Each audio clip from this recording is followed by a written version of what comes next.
Hey YouTube, how's it going? And welcome to a 1v1, a very special 1v1 featuring Jupe. The guy is back, and to make matters even more exciting, he's playing Age of Empires 2 Definitive Edition. So, a little bit of background here. First off, been bouncing back and forth between DE2 and Age of Empires 2 Classic. I will continue to do that. Just follow all the best games for you, okay? This is day number 3 of 12 uploads in a row leading up to Christmas. Each day I am going to upload a video that's YouTube only cast of something special, and I'm going to say something I'm thankful for. And I'm thankful for memes. I mean, that was the simplest thing that came to mind that would fit this video. Thankful for memes and the variety of strategies that players have thought up over the years.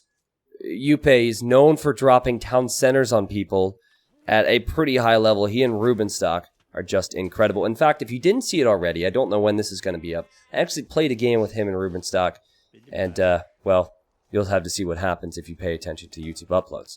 Now, this was actually a qualifier for an event called NAC3, which stands for Nilly's Apartment Cup 3.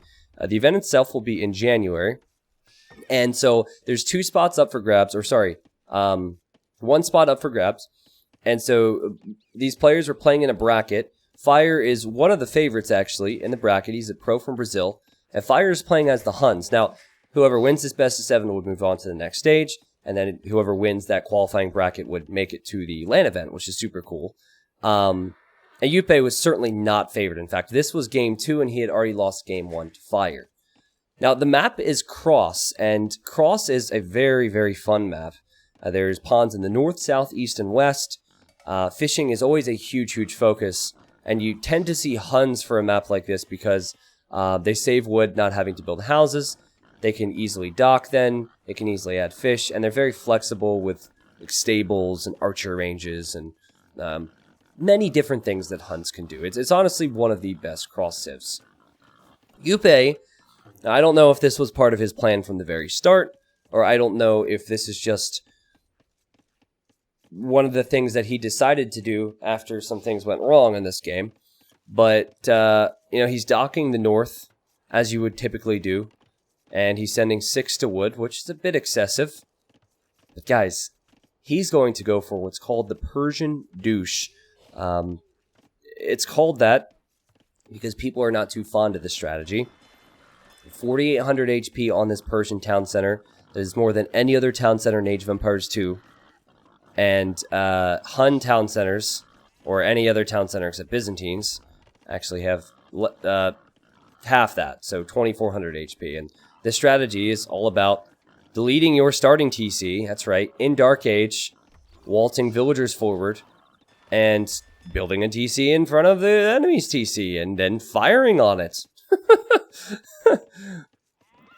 There was a quote from Jupe. It's actually not really a quote because it was from a Discord conversation, but Jupe said, people think that this strategy is easy to defend against, but then it happens, and language here, so if you have children, you might want to mute. Shit hits the fan. Hopefully the 3 seconds I gave you is enough to save your children's poor ears. So, shit's about to hit the fan. 12 villagers are walking forward. Now, Fire's playing this completely meta, completely normal, feeling very good after game 1 victory.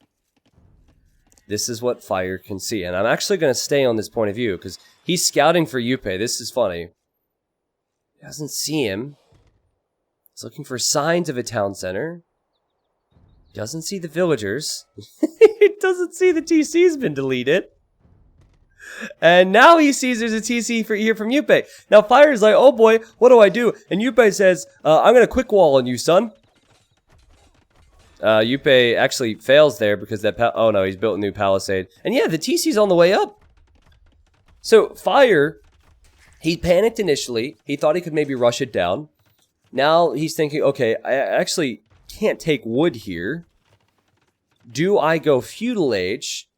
And the big weakness against a strategy like this is more so the fact that even if you arrive to feudal, you'll then be without a town center. Jupe, watch the Legend of Jupe video if you haven't already.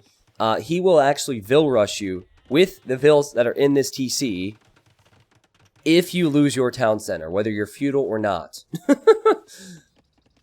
Now, the big weakness normally for the person who's TC dropping is that they don't have great economy because their Vils are idle. But on a map like Cross, it's actually brilliant because he does have constant food income in his back pond. So, Fire would have to think about dealing with that. Fire's on his way to feudal. He is collecting wood. So many high-level players say you should not lose to this strategy, but I'm not convinced. I mean, it's definitely something that you should do if you feel like you're not able to play meta. Like, if Jupe played meta here, he probably knows that Fire's better, but if you could start dropping TCs, it might give him more of a chance. I'm not convinced that you shouldn't be able to win with this strategy, because I've seen so many times higher level players nowadays are losing to Jupe and Rubenstock when they do this. It happened in the freaking 2v2 World Cup with Rubenstock and Max. Okay, so Fire arrives in feudal, and you might have seen these two villagers, right? So, two villagers are walking around. Sorry for the little freezes. I've been having some performance issues with DE lately. I can't figure out why that is, and I know others might have the same, but it's fine. Not a big deal. Fire barely has wood to continue repairing his TC. This is normally where players decide to give up their TC, and they'll give up their TC and build a new one. Now on hilly maps, it's kind of hard to choose a new spot. So you'd have to choose over here maybe instead of up on this hill. Here come the two Vils, and Fire... You could do a lot here. You could actually tower that wood line. If you tower, though, I've made that mistake before, then you don't have the stone for the next TC. It's tempting, though. He wants to dock here, and he figures that he could maybe make a fire galley and then take out the fish, because Jupe has so much fish. Jupe's not expecting this. And win or lose for Fire, this is really smart play. Really smart play to do this. Because Fire, actually, he can't add as many fishing ships because he doesn't have the wood, because he has to constantly repair his town center. So, Jupe has more fish, and Jupe is actually banking up food at the moment to possibly go feudal. Now, Fire, he doesn't have to build houses, fortunately, and he just needs enough gold for one fire ship to do damage here. There's no way Jupe can defend against that. Now, will Fire tower? Oh, boy. Oh, boy, he's towering. See, it's too tempting. If Jupe doesn't have wood, what he's thinking is if Jupe doesn't have wood, then he can't repair his TC. Maybe I can win, or I don't know. It's just a lot of exposed villagers, and it's too tempting to pass up. But Jupe's chopping Fire's wood. He's already built a lumber camp here. And that means if Fire does lose this TC, which he's dangerously close to doing because it's only at 1500 HP, that he won't be able to build another one right away. Jupe is actually halfway to feudal age, and yes, he has to sail around with his fishing ships, but he's going to build a dock here. I assume that's going to complete. Fire hasn't reacted to that at all. I think he should probably build it elsewhere. And he's also on this random gold, so he will defend his fish. That's the game plan here. Fire did not expect it to be this strong. Now, one thing I want to bring up is that Persian TCs work 5% faster in Dark Age and 10% faster in Feudal, so it's actually been quite a nice bonus on top of the HP. Fire now sends Vils to golds. Fire, again, does not have stone. He's chasing this villager around, but does that matter? Will Fire get the number of fire galleys to the northern pond? Will that even be enough if Jupe docks the other pond and begins to fish boom there? Because that's safer. Huh. Jupe is in feudal age. He took quite a few losses here. In fact, the KD is 5-0 for Fire. But he is controlling the game. He is the one who's in... yeah, there's that freeze there. But he's controlling the pace of the game, so to speak. Still has had villagers garrisoned, and his eco probably hasn't been quite as strong. But his fishing ships have gotten a lot more value than you might have expected in the north. And Fire was overconfident and even added his own fish here. This will be pretty close, though. It'll be back and forth. Good micro from Fire. Jupe will have to micro now. Actually, could... oh, I think this would be slightly better. Oh, this race is actually really important. But, yep, Fire... he's at 47 eco units, and it's 46 for Jupe. He's still, like, on edge, man. He does not have wood floating at all. Who won that fight? Did they? I'm guessing Jupe won the fight, and then his fire ship died to Fire's tower. Oh, that's a mistake. Look how many fishing ships Jupe has over here. He could actually go TC drop into a faster castle from Fire. In a big tournament qualifier. He's probably placed the mill because you need the blacksmith. You need the mill before market blacksmith.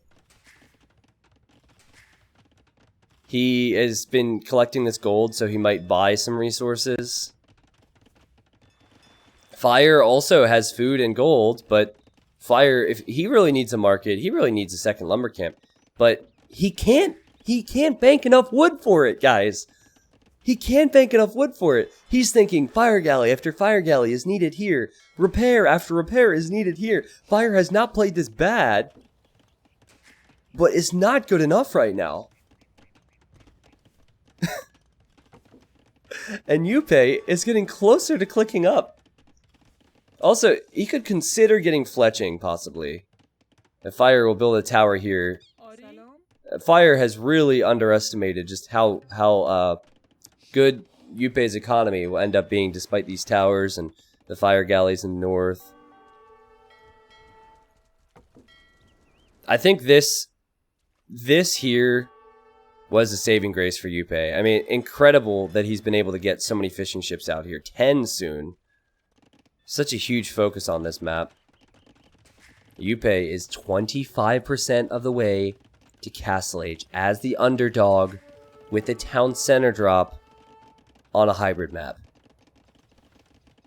Fire, he's definitely very close. Like, they've both actually done excellent jobs, but Fire cannot get the wood for a market. I really don't think it's any fault of his own. Maybe he probably doesn't expect Jupe to be up at all. He certainly doesn't expect Jupe to be on that gold. If he would have scouted that, he could have towered it, and that could have changed a lot. Crazy stuff. Where did those vills go? Fire picked off a vill there. Fire has 16 kills and 6 deaths. He has 16 kills and 6 deaths. He is about to... he's about to shoot himself. Jupe says, oh what? No sound alert. I guess that's because of the vills, maybe? And Fire and Jupe laugh, and Jupe says, I'll still win. Right before hitting Castle Age with a tonguey face. And Fire says yes. And Fire might not have believed that. But Fire will start to believe it now. Because there's the first night. There's the Siege Workshop. Fire... he's so close to clicking up to Castle Age. But his villagers, they can't collect resources comfortably in a second. Fire has to panic and build a barracks. That's wood he needs for repairs on that town center. Still, Jupe held on to the fish in the north, or what little's left. Still has the mega fish boom over here. Hasn't built a single farm in this game. And he's picking off Fire's villagers. And this is where that KD, which has been so impressive for Fire, begins to swing back into Jupe's control. It's amazing. And Fire still just on the brink, just so close to getting the resources he needs. But that town center will go down now. He's getting slaughtered. The only thing he could think to do is make defensive towers. Hope the towers will work for him. But he is getting slaughtered. Some spears. Alright, Jupe will make quick work of that. Jupe gains the score lead, which makes you feel really good. He now knows that Fire can't be on the way up to the next stage, right? Because with no TC, that's not possible. Fire will finally see this. I think this was the difference maker. Had he seen this a long time ago, maybe Jupe would have been somewhere else for gold, but it certainly would have made life more complicated. Jupe can relocate now, no problem. It was just the market for Fire. If he got a market up earlier, if he had the wood for it, he could have bought his way to Castle Age and maybe been hanging with Jupe. Still would have been a close game. Incredible. I know these colors aren't too good matched up against each other. Sorry, these are the colors that the players chose. But Fire is behind by 10 villagers. Jupe will even send in these villagers. It's interesting. It'd be just like him to get inside the ram or something. I think he knows he probably has it now. Fire just can't believe it. Probably cannot believe it. Creamed the guy in game 1. Should be the easiest best of 7 that he's played in a long time. No offense, Jupe. In like a competitive situation, Jupe is nowhere close to Fire. But who is going to be remembered more after this series? It would be Jupe, man. Obviously, if Fire qualifies, he won't care, but oh, the tower goes down. Fire's tried. He's making spears. And Fire just calls the GG. Incredible. I couldn't believe it when I heard about it. Like, Jupe doing this in a rated game, he's done it before. A rated game versus a player of his level, okay. But on a hybrid map versus Fire, who I don't think there's any question is at least top 20 in the world. Arguably on his day, top 10. I don't think so much anymore, but top 20 for sure. Fire is the guy who was in that video where he beat a guy who was using Cobra cars. He's an amazing player, but Jupe just looks like a different class. A couple of the keys here for Jupe. First off, this gold was huge. This redock was huge. Fire probably ended the game, saw this, and couldn't believe his eyes. That is so many fishing ships. In fact, if we look to the statistics now, there's the KD for you, but Jupe had more food collected. Unreal. How many vills did he have idled in that TC? Like 10? At all times? More food collected. And he actually, the guy who created more fishing ships, had less wood collected. Fire put so much wood into repairs, he could never have the same fishing ship count. They were even on the fire ship count, and his TC ended up going down. Like, the TC drop is a viable strategy. If you perform like Jupe did there, it is viable. Only thing I'd say for Fire is maybe, if you return to the map, he built quite a few lumber camps, so he was on one with 20, 25 villagers, which is never ideal, never optimal. But maybe he should have stuck with that and just got the market up earlier. Because I know he was at about 200 to 300 wood when he built this one, and then he built this one just for efficiency. And that's ingrained into a high-level player's brain. But I think there it's got to be a rush to Castle Age. But incredible. And maybe just use his scout to find this. If he scouts this and surprises Jupe there, maybe he has a chance. But the Legend of Jupe is back, my friends. So I'm thankful for the memes. I'm thankful for Jupe. Thankful for Fire, of course. And that was a rather quick game. I didn't show you the timeline yet. There's the timeline. These colors are a weird mix, let me tell you. I do not see this color scheme mixed often. But thank you guys for watching. Jupe did it.